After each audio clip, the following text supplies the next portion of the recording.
মুক্তি নিস্পৃহিবা তুমি দুপৰ নিশা মোহনীয়া বাহিৰ সুৰে মুক্তি নিস্পৃহ জিতু এহেহি ভকত নমো ৰখমই মাগ হো ভকতি সমস্ত কমনি নিজ ভকত ৰবৈছ ভজু হেন দেৱ যদুপতি ভজু হেন দেৱ যদুপতি যাৰ ৰাম কৃষ্ণ নাম নাৱে ভৱ সিন্ধু তোৰে পাৱে পৰম পদ পাপী যত সদানন্দ সনাতন হেনয় কৃষ্ণ কহদা উপাখ্যা কৰো হৃদয়ত উপাখ্যা কৰো হৃদয়ত বৰ সুন্দৰ সুন্দৰ শুভাংগী আমাৰ মাজত আজি উপস্থিত আছে বৰপেটাৰ নৱপ্ৰজন্মৰ এগৰাকী গায়িকা যি সকলো ঠাইতে অনুষ্ঠান কৰি পেলাই আদৰ পাইছে আজি আমি তেওঁক মাতি আনিছোঁ আমাৰ অনুষ্ঠানলৈ আমি কথা পাতিম তেওঁৰ বিষয়ে তেওঁৰ গানৰ বিষয়ে তেওঁৰ নতুন পৰিকল্পনাৰ বিষয়ে গতিকে আমি শুভাংগীক আমাৰ অমৃত সন্ধান অনুষ্ঠানলৈ স্বাগতম জনাইছোঁ শুভাংগী আমাৰ অনুষ্ঠানটোৰ নাম হ'ল অমৃত সন্ধান কাৰণ এই তোমালোকে যি অমৃত বিলাইছা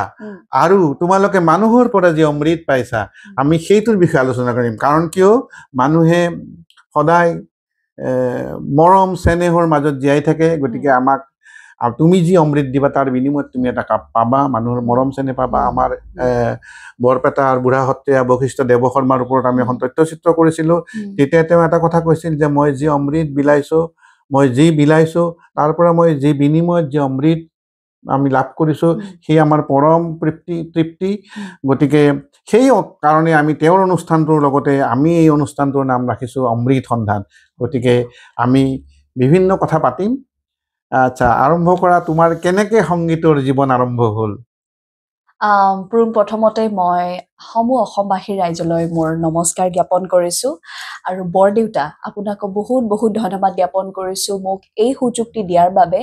অমৃত সন্ধান বৰ ধুনীয়া নাম এটি খুব ধুনীয়া নামেৰে আপুনি নামাকৰণ কৰিছে আৰু লগতে আপোনাৰ লগতো মোৰ এটি ঘৰুৱা সম্পৰ্ক বৰদেউতাৰ সম্বন্ধ এটি আছে আৰু সেইবাবে বহুত ভাল লাগিছে আৰু যিহেতু মই সত্ৰ নগৰী বৰপেটাৰ ছোৱালী প্ৰথমতে মই ভগৱানক মই সেৱা জনাই এই ঘোষাৰে আৰম্ভ কৰিলোঁ মোৰ অনুষ্ঠানটি আৰু মোৰ সংগীতৰ জীৱন বহুত সৰুৰে পৰা আৰম্ভ হৈছে যেতিয়া মই 3 বছৰ আছিলোঁ তেতিয়া মোৰ মায়ে মোক বহুত মানে উৎসাহ কৰিছিল আৰু লগতে মোৰ দেউতাও আছে কিন্তু মায়ে যেতিয়া কলেজত মানে শিক্ষকতা কৰিছিলে তেতিয়া মোক তাতে ফেচাৰ্ছ হৈছিলে তাতে মানে লৈ গৈছিলে যোৱাৰ পিছত মোক তাতে নাচিবলৈ দিছিলে গাবলৈ দিছিলে মোৰ তেনেকুৱাকে মানে সংগীতৰ জীৱন আৰম্ভ হৈছে আৰু লগতে মোৰ সংগীতৰ মই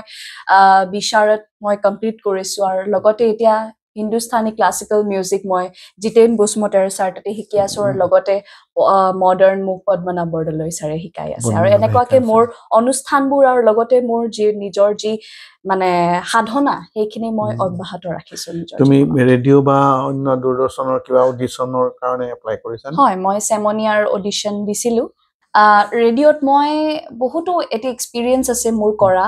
মই যুৱবাণীটো মই কৰিছো অডিশ্যনত সিলেকশ্যন হৈছিলো লোকগীত বৰগীত আৰু মডাৰ্ণ সংগতো দিছিলো আৰু তাৰ লগতে মই সৰুতে অকনিমেল কৰিছিলো ৰবিবাৰে মানে তাতে বহুত ভাল লাগিছে সেইলে সৰুতে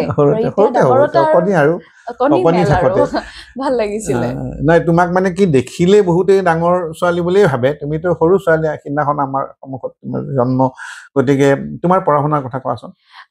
মই এইবাৰ HS এক্সাম ফাইনেল এক্সাম দিছো পাছ কৰিছো আচ্ছা আচ্ছা নতুন কি পঢ়া এতিয়া মই ডিগ্ৰী পঢ়িম মাছ কমিউনিকেশ্যন মেজৰ ল'ম ঠিক আছে তেনেহ'লে আমি আৰু এটা গান শুনো নিশ্চয় এতিয়া খুব ধুনীয়া এটি গীত গাবলৈ লৈছো মই মেলোডি মোৰ খুব প্ৰিয় এই গীতটি মানে তৰালী শৰ্মা বাইদেউৰ আহিবা তুমি দুপৰ নিশা যেতিয়া পৃথিৱী শুব মৰমে আমাৰ দুপলু পচাই সাগৰ বিচাৰিব সাগৰ বিচাৰিব সাৱৰিয়াৰে সাগৰ বিচাৰিব বুকুত আমাৰ ফুলিব বুকুত চকুত জ্বলিব বজোৰ দুবৰি পাতত মুখ লুকাই আহিব মোৰেনো আহিব মোৰেনো সাৱৰিয়াৰে আহিব মোৰেনো সুন্দৰ সুন্দৰ অতি সুন্দৰ আৰু তুমি ক্লাছিকেল শিকি আছা তো ক'লে ক্লাছিকেল শিকি আছা বৰগীতৰো প্ৰশিক্ষণ লৈছা তুমি নিশ্চয় কৰিছো বৰগীতৰ প্ৰশিক্ষণ লৈছা বৰগীত লোকগীত আৰু তাৰে লগতে যিখিনি আমাৰ মানে ফক যিখিনি সেইখিনিৰ ওপৰতো মই মানে কিছু জ্ঞান অৰ্পণ কৰি আছো এইটোৰ বিষয়ে মানে বহুত ভাল লাগে বৰপেটাৰ ফক কালচাৰত ৰিচ বৰপেটা বৰপেটাৰ ফক কালচাৰ ষ্টাডি কৰিব লাগে তাৰ ষ্টাডি কৰিলে তুমি বাহিৰত গৈ এইবিলাক প্ৰচাৰ কৰিব পাৰিবা তেতিয়া মানে বৰপেটা অঞ্চলৰ এটা কাম কৰা যেন হ'ব তোমাৰ নিজৰো ছেটিছফেকশ্যন থাকিব আৰু মানে ইয়াৰ মাজতে এটি কথা কওঁ মই মানে ফক মানে কি অলপমান ব্যতিক্ৰমী ভাৱে মানে মই এইটো প্ৰচাৰ কৰিব বিচাৰিছো ইন্টাৰনেশ্যনেলি তাৰ বাবে মানে বৰগীত তো মই মানে ইংলিছত ট্ৰান্সলেট কৰি পেলাই অসমীয়া যিখিনি আমাৰ বৰগীতৰ পৰম্পৰা সেইখিনি ৰাখি পেলাই মই মানে এইটো ইন্টাৰনেশ্যনেলি মানে মই আপোনাৰ এষ্টাব্লিছ কৰিব খুজিছো কোনবাটো গীত গাইছা নেকি তুমি ইংৰাজীতে এতিয়ালৈকে মই কৰা নাই কিন্তু এইটো আচলতে মানে এই ভাল প্ৰচেষ্টাটো ভাল মানে প্ৰচেষ্টাটো কৰি আছো মই যেটো অংশ কৰিব লাগে আমি আশা কৰিছো তুমি এই প্ৰচেষ্টাত সফল হ'বা অনুৰাগ শইকীয়া দেৱৰ যেটো আৰে কম্পিত মাধৱ এই গীতটি মানে ইংলিছত মই ট্ৰান্সলেট কৰি মানে খুব সোনকালে আপোনালোকৰ মাজত এই গীতটি আহি আছে মই আচলতে চেষ্টা কৰি আছো এই গীতটি কৰাৰ কাৰণে বহুতে মানে সাহস নকৰে আচলতে এই গীতটি কৰিব কাৰণ ইংলিছত মানে আভাসটো ল'ব লাগে যেহেতু ব্ৰজাৱলী ভাষাত মানে আমাৰ আছে তো সেই কাৰণে প্ৰচেষ্টাটো কৰি আছো আশীৰ্বাদ থাকিলে নিশ্চয় এই গীতটি আপোনালোকৰ মাজত বৰপেটা হোলী গীতটিত গাইছা তুমি গাইছো আচ্ছা ভাল লাগে হোলী আমাৰ প্ৰাণৰ উৎসৱ গাবই লাগিব এটা হোলী শুনিম নেকি আমি অলপমান দুই লাইন হোলী খেলে বৃন্দাবনে কৃষ্ণ কানহা মোহনীয়া বাহিৰ সুৰে পৰাণ জুৰাই হোলী খেলে বৃন্দাবনে কৃষ্ণ কানহাই হোলী খেলে বৃন্দাবনে কৃষ্ণ কানহাই মান গুনগুনালো এইটো গান জুবিনে গাইছিল নহয় এই গীতটি আপোনালোকৰ বিদ্যাসাগৰ দেৱে গাইছিলে আৰু এই গীতটি লিখিছিলে আমাৰ বৰপেটাৰ সু সন্তান ভূদেৱ দাস আৰু প্ৰডাকচনটো কৰিছিল কোনে প্ৰডাকচনটো কাদম্বৰী ক্ৰিয়েচন হয় নেকি প্ৰমোদ দাসে মই আজিহে গম পালো এইটো কথা মই প্ৰথম ইটো কেছেট তাৰমানে কেছেট আকাৰে আমি বনাইছিলো জুবিন গাৰ্গক প্ৰথম গোৱাইছিলো গীত এইটো আৰু বিদ্যাসাগৰে গাইছিল তাৰ পাছত মই খগেন মহন্ত আদিক মই গোৱাইছো তাৰপৰা তাৰ হোলী কণ্টে বিভিন্ন হেৰিত গুচি গ'ল মই বেলেগ লাইনত গুচি গ'লো গুৱাহাটীত থাকিবলৈ ল'লো হোলীটো অলপমান আৰু খৰচান্ত হয় এইটোত আকৌ প্ৰফিটেবল ৱৰ্ক নহয় প্ৰফেচনেলি সদায় কৰিব নোৱাৰি এইটো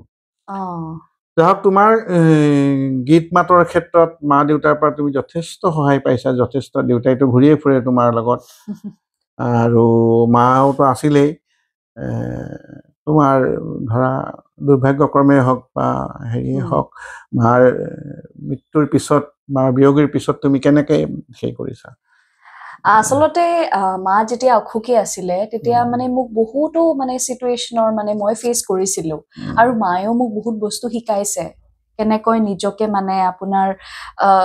মানে ষ্ট্ৰংলি কেনেকৈ চলিব লাগে ইণ্ডিপেণ্ডেণ্টলি কেনেকুৱাকৈ কি চলিব লাগে সব ক্ষেত্ৰতে মানে নিজৰ ডিচিশ্যনটো যাতে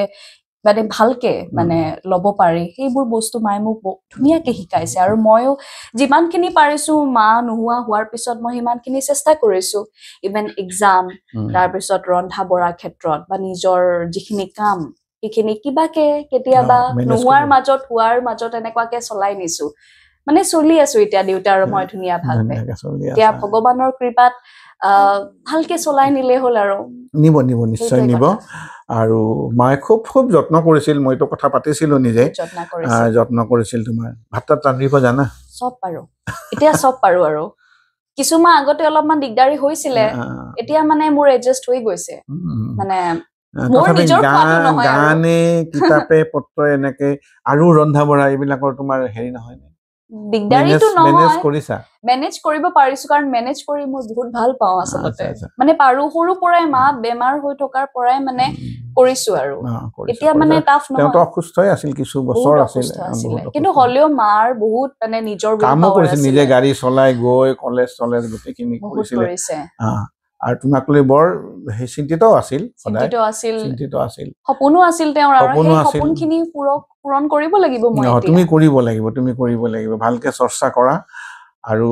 ধৰা হেৰিৰ কি কৰিবা তুমি বাকি বাহিৰত কিবা পঢ়া শুনাৰ কথা ভাবিছা নেকি সংগীতৰ ক্ষেত্ৰত পঢ়া শুনাৰ ক্ষেত্ৰত মানে মোৰ এতিয়া মই BA টো ইয়াত পঢ়িম বুলি ভাবিছো মানে কাৰণ দেউতাও ইয়াতে আছে এই কাৰণে মই ভাবিছো কি মই ইয়াতে কৰো BA খিনি তাৰ পিছত MA ৰ কাৰণে মই বম্বেলে ট্ৰাই কৰিম আৰু ইতিমধ্যে ইণ্ডিয়ান আইডলৰ অডিশ্যনবোৰ আৰম্ভ হৈছে তাতো মই মানে কি আৰু মানে এবাৰ প্ৰিপাৰেচন কৰিছো ভাল ইয়াৰ কাৰণে এবাৰ চাওচোন আপোনালোকৰ যদি আশীৰ্বাদ হয় নিশ্চয় আগুৱাই যাম নিশ্চয় আমাৰ আশীৰ্বাদ থাকিব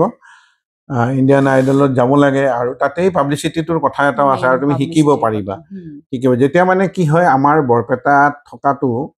আমি যদি বৰপেটাত থাকিলো হয় আমি বহুত একো কৰিব নোৱাৰিলো আমাৰ ধৰা আমাৰ দাদাহঁতে সমুজ্জ্বলহঁত তেওঁলোক বাহিৰত ওলাই গ'ল আজি গুৱাহাটীত আছে আৰু গোটেই গুৱাহাটীত থকাই নহয় গোটেই মানে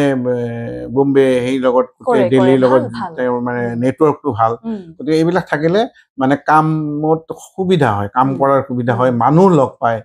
পতককে মানুহ এটা গুৱাহাটীত আহিলে সমুজ্জ্বলক মাতি পঠিয়ায় এনেধৰণৰ কথাবিলাক থাকে গতিকে তুমি ডাঙৰ চিটি এখনৰ লগত তুমি যোগাযোগ ৰাখিব লাগিব মানে পাব্লিকেশ্যনটো বহুত ইম্পৰ্টেণ্ট গতিকে সেই ধৰণে তুমি কাম কৰিব লাগিব কলিকতাৰ লগত যোগাযোগ ৰাখিব লাগিব তুমি বেংগলী গান গাইছিলা এটা খুব ভাটিয়ে কি এটা বেংগলী গান মইতো সব ধৰণৰ গীত গাওঁ এটা কিবা হেৰি গাইছিলা তুমি বাউল গীত এটা গাইছিলা নেকি বাউল গীত গাইছিলো বাউল গীতটো তেনেকুৱাকে ফেচবুকত মই আপলোড কৰা পৰে এটা শুনো আমি তেনেকুৱা এটা বাউল গীতে গাইছো হলে আখা হৰিনা কে আনিলো ৰে কোথায় ছিল ৰে মধুমাখা হৰিণা কে আনিলো ৰে কোথায় ছিল ৰে মধুমা